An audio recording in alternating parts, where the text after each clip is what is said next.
ఇప్పుడు కాలము అన్ని బంధుత్వాలను మార్చి పిలవడము కామన్ అయిపోయింది సార్. ఎందుకు సార్ అలా అంటున్నారు?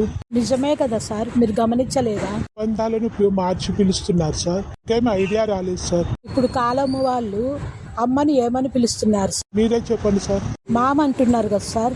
అవును, మామ్ అనే పిలుస్తున్నారు. నాన్నని ఏమని పిలుస్తున్నారో తెలుసు కదా సార్. ఏమని పిలుస్తున్నారో మీరే చెప్పండి సార్. డాడ్ అంటున్నారు కదా సార్. అవును, నిజమే సార్. దేవుణ్ణి ఏమని అంటున్నారో గమనించారా సార్? ఇది కూడా మీరే చెప్పండి సార్.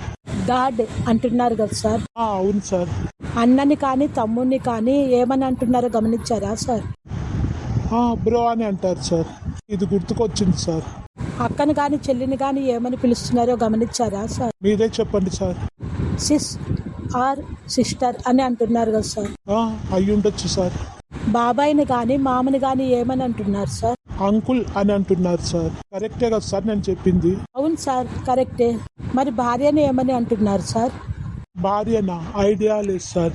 భర్తనైతే హబీ అనేది గుర్తుంది సార్. మరి భార్యను ఏమంటారో చెప్పండి సార్ మీరే. భార్యను మార్చి వేరే పేరుతో పిలిచేందుకు ఏ పేరు లేదు సార్ ఇంతవరకు. భార్యను ఆ పదాన్ని మార్చే ధైర్యం ఎవరికి ఉంటుంది సార్? అవును సార్, నిజమే సార్.